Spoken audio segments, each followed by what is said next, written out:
The Spanish Armada. At first glance, it seems like we're talking about the Spanish fleet of the 16th century. But the Armada still serves both above and below the waves, building its own submarines for the first time in decades. And today we'll find out whether these boats are worthy of their great ancestors or whether their creators are in over their heads. The S-80 class is on the horizon.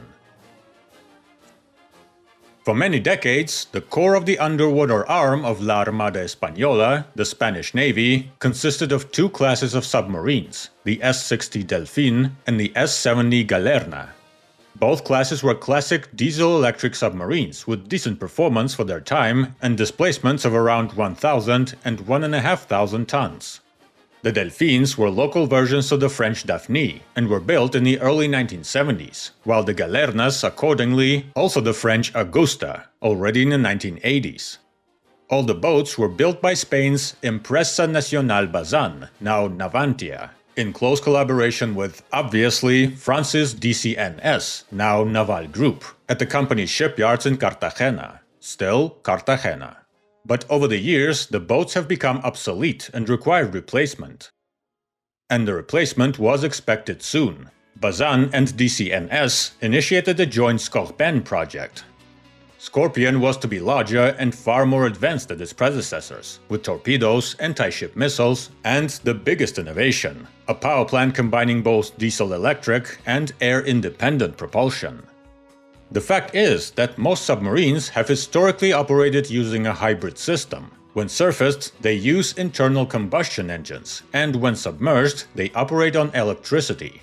The problem is that batteries drain and need to be recharged by the engines, which means they have to resurface and give away their position, which of course is not to the liking of sailors. In the 1950s, the most obvious energy source that didn't require surfacing appeared, the nuclear reactor. But to put it mildly, not everyone could afford it. So creating an air-independent propulsion system became the holy grail of submarine engineering. And so, in the 1990s, the French and Spaniards decided they could put their solutions into practice. But then problems arose, not so much technical as corporate. After the end of the Cold War, military expenses were severely cut, reducing demand. Meanwhile, DCNS and Bazán clashed over competences and markets. As a result, by the 1990s, the Spaniards withdrew from the joint project, deciding to build the submarine independently.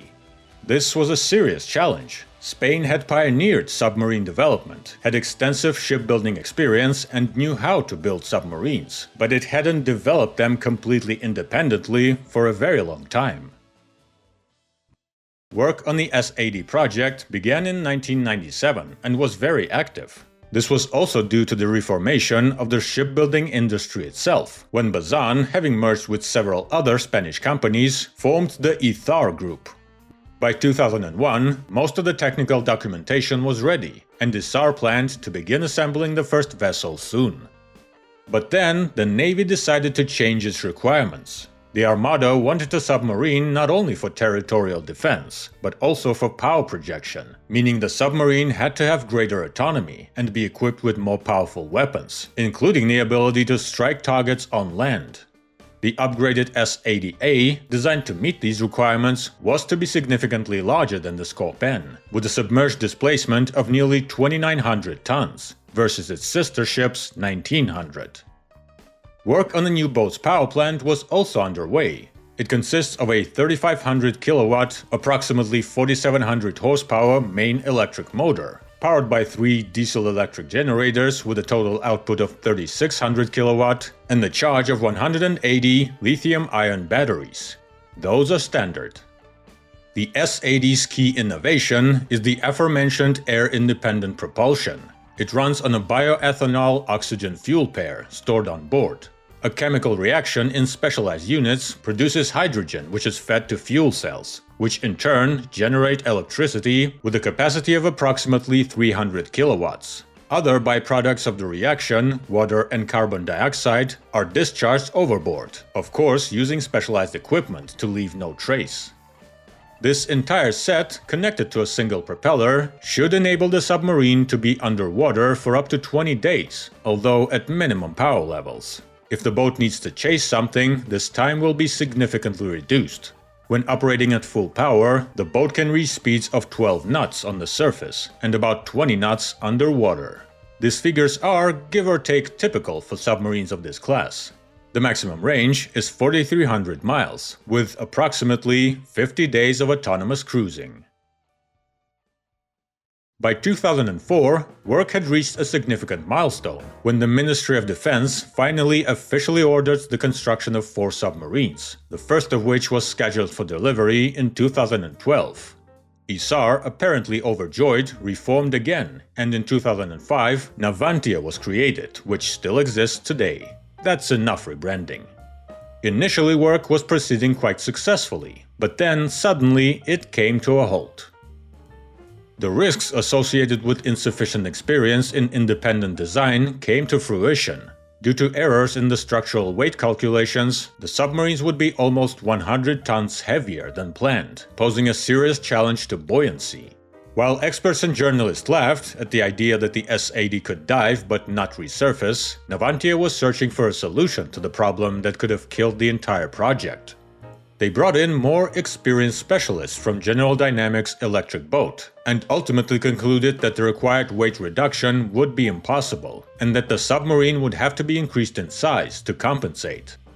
The problem was solved, and the submarines with new index S-80+ became approximately 10 meters longer, reaching 81 meters, and displacing almost 3,000 tons.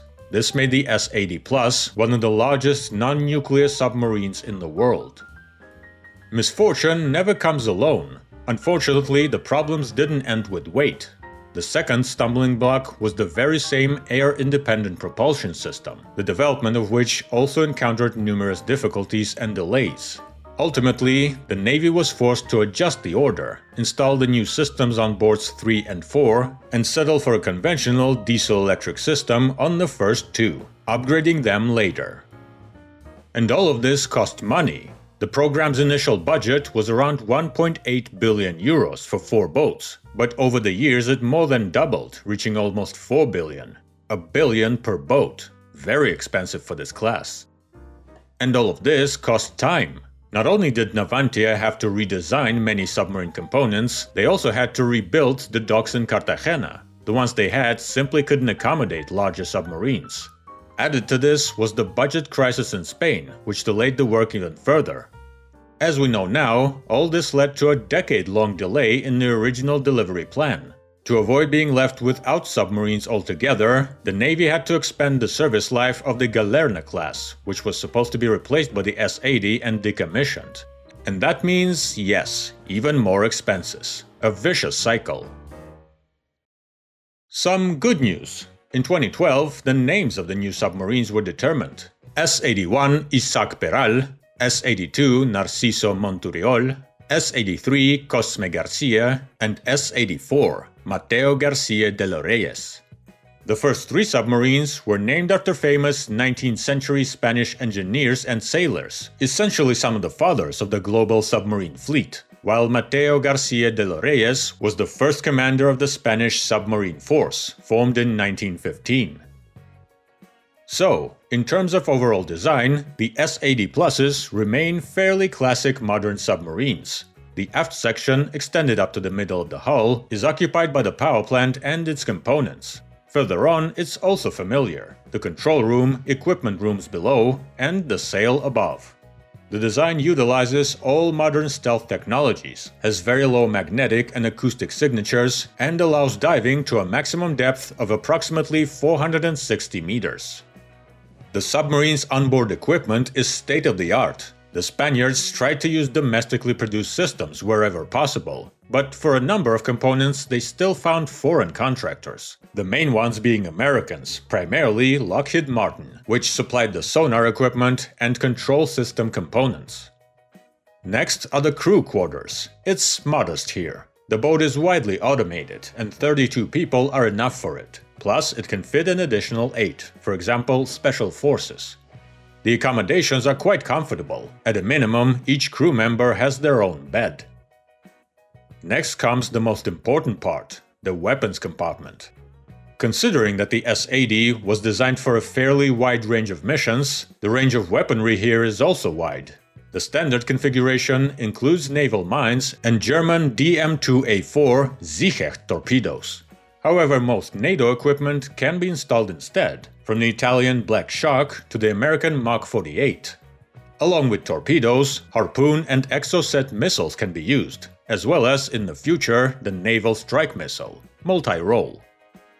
The S-80 is also designed to carry the most famous of all force projectors, the Tomahawk missiles. But for now, the Spaniards don't seem to be planning to purchase them. If they do, the S-80 will be one of the smallest submarines to carry them, if not the smallest.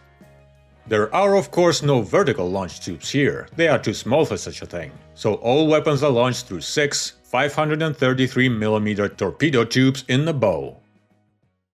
All these design and production games concluded in 2021, when the lead submarine, the S-81 Isaac Peral, was ceremoniously christened. Trials continued for another 2 years, after which in 2023 she finally entered service with the Spanish Navy. La Armada Española. It sounds epic. The remaining submarines are expected to be delivered by 2029. Although the S-80, like the Scorpene, was originally designed with export in mind, problems that arose during construction had a detrimental impact on demand. Design errors, delivery delays, and high costs are deterring potential customers. Furthermore, the boat's main advantage, the air-independent propulsion, is still unproven in practice. Again, Isaac Peral doesn't have one yet. The Spaniards have participated and continue to participate in a number of military tenders, but for now they fall behind their competitors. We'll see. Considering the submarines are only now entering their active phase, perhaps they'll be able to prove their worth, and Navatia will resolve all the issues and reduce the cost. Ultimately, the submarines turned out to be quite interesting. And these are such times, you know. It's good to be a pacifist, but it's even better to be a pacifist who has a couple of submarines with torpedoes and missiles at sea. Subscribe to the channel to stay up to date with new engineering adventures. There are still a lot of interesting things on the horizon.